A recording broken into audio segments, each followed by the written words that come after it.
ಎಲ್ಲ ನನ್ನ ಸಜ್ಜನ ಬಂಧುಗಳಿಗೆ ನಮಸ್ಕಾರ. ಎಲ್ಲ ಹೇಗಿದ್ದೀರಾ? ನೀವೆಲ್ಲರೂ ಕೂಡ ಚೆನ್ನಾಗಿರಬೇಕು ಅಂತ ಭಾವಿಸೋ ಹೃದಯ ಇದು. ಸೋಷಿಯಲ್ ಮೀಡಿಯಾದಲ್ಲಿ ಪ್ರತಿ ಬಾರಿ ವೀಡಿಯೋಸ್ಗಳನ್ನು ಅಪ್ಲೋಡ್ ಮಾಡುವಾಗ ಖುಷಿ ಆಗುತ್ತೆ.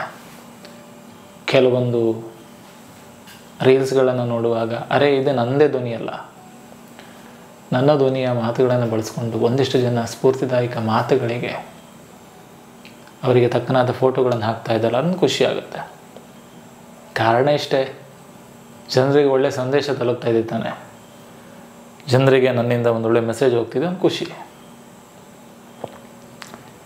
ತುಂಬ ಜನ ಕೇಳ್ತಿರ್ತಾರೆ, ಸರ್ ಇಲ್ಲಿ ಯಾರನ್ನು ನಂಬೋದು ಅಂತ. ನಾವು ನಮ್ಮದವರು ನಮಗೆ ಮೋಸ ಮಾಡ್ತಾರೆ. ನಾವು ಯಾರನ್ನು ನಮ್ಮವರಿಂದ ತಿಳ್ಕೊಂಡಿರ್ತೀವಿ ಸರ್, ಅವರೇ ನಮಗೆ ಜೀವನದಲ್ಲಿ ಬಹಳ ದೊಡ್ಡ ಪೆಟ್ಟು ಕೊಟ್ಟು ಹೋಗ್ತಾರೆ ಅಂತ. ನಾನು ಪ್ರತಿ ಬಾರಿ ಹೇಳ್ತಾ ಇರ್ತೀನಿ, ಈ ನಂಬಿಕೆ ಓದೋದಕ್ಕೆ ಮೊರೆ ಅಕ್ಷರ ಆಗಿರ್ಬೋದು, ಆದರೆ ಒಂದು ಸಲ ಹೋದರೆ ಮತ್ತೆ ಬರಲ್ಲ. ಹಣ ಹೋದರೆ ಮತ್ತೆ ಸಂಪಾದಿಸ್ಬೋದು. ನಾವು ಯಾವುದಾದ್ರೂ ಒಂದು ವ್ಯಕ್ತಿ ಮೇಲೆ ಯಾವುದಾದ್ರೂ ಒಂದು ವಿಷಯ ನಂಬಿಕೆ ಇಟ್ಟು ಹೇಳಿದಾಗ ಆ ನಂಬಿಕೆಯನ್ನು ಉಳಿಸ್ಕೊಳ್ಳುವಂಥ ಯೋಗ್ಯತೆ ಅವರಿಗಿಲ್ಲ ಅಂದಮೇಲೆ ನಾವು ಅದ್ರ ಬಗ್ಗೆ, ಆ ವ್ಯಕ್ತಿ ಬಗ್ಗೆ ಅಥವಾ ಆ ನಂಬಿಕೆ ಅನ್ನೋ ಪದದ ಬಗ್ಗೆ ನಮಗೆ ನಗು ಬಂದುಬಿಡುತ್ತೆ ಕೆಲವೊಂದು ಬಾರಿ. ತುಂಬ ಜನ ಲೈಫಲ್ಲಿ ತುಂಬ ಜನ ಇರ್ತಾರೆ, ನೀ ಯಾರನ್ನು ನಂಬ್ತೀವಿ ಕೇಳಿದ್ರೆ ನಾನು ಯಾರನ್ನೂ ನಂಬಲ್ಲ, ನಾನು ನನ್ನನ್ನು ನಂಬ್ತೀನಿ ಅಂತಾರೆ. ಬೆಸ್ಟ್ ಅದು ಜೀವನದಲ್ಲಿ. ಮೊದಲು ನಮ್ಮ ಮೇಲೆ ನಾವು ನಂಬಿಕೆ ಇಟ್ಕೊಳ್ಬೇಕು.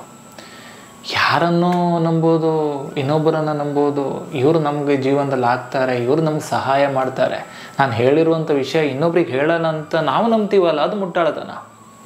ಒಂದು ಮಾತು ಬಂಧುಗಳೇ, ಈ ಜನ ದೇವರನ್ನೇ ಬಿಡಲ್ಲ. ಇನ್ನು ನೀವುಗಳು ಯಾವ ಲೆಕ್ಕ? ಮೊದಲು ನಮ್ಮನ್ನು ನಾವು ನಂಬಬೇಕು.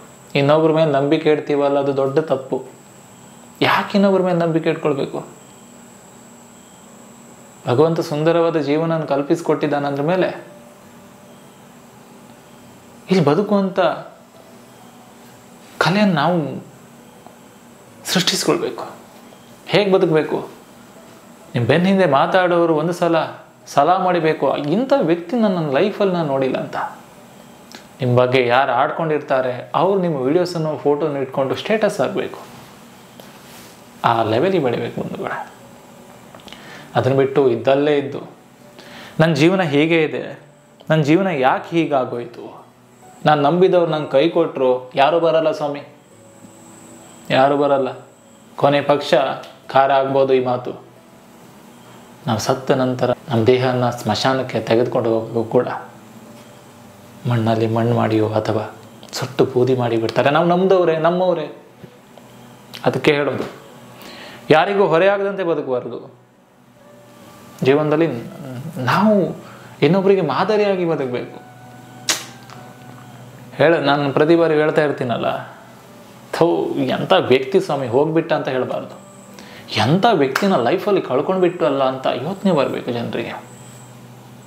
ಸತ್ತ ನಂತರವೂ ಕೂಡ ನಮ್ಮ ಹೆಸರು ಶಾಶ್ವತವಾಗಿ ಉಳಿಬೇಕು. ಸೊ ನಾನು ಹೇಳೋದಿಷ್ಟೇ, ಲೈಫಲ್ಲಿ ಖುಷಿಯಾಗಿರಿ. ನಿಮ್ಮ ಬಗ್ಗೆ ಮಾತಾಡೋರ ಬಗ್ಗೆ ತಲೆ ಕೆಡಿಸ್ಕೊಳ್ಬೇಡಿ. ನಾನು ಪ್ರತಿ ಬಾರಿ ಹೇಳೋದಿಷ್ಟೇ, ನಮ್ಮನ್ನು ನಾವು ಪ್ರೀತಿಸ್ಕೊಳ್ಬೇಕು ಸ್ವಾಮಿ. ನಾವೆಲ್ಲರ ಜೊತೆ ಮಾತಾಡ್ತೀವಿ, ದಿನಕ್ಕೆ ಒಮ್ಮೆ ಆದರೂ ನಮ್ಮ ಜೊತೆ ನಾವು ಮಾತಾಡಬೇಕು.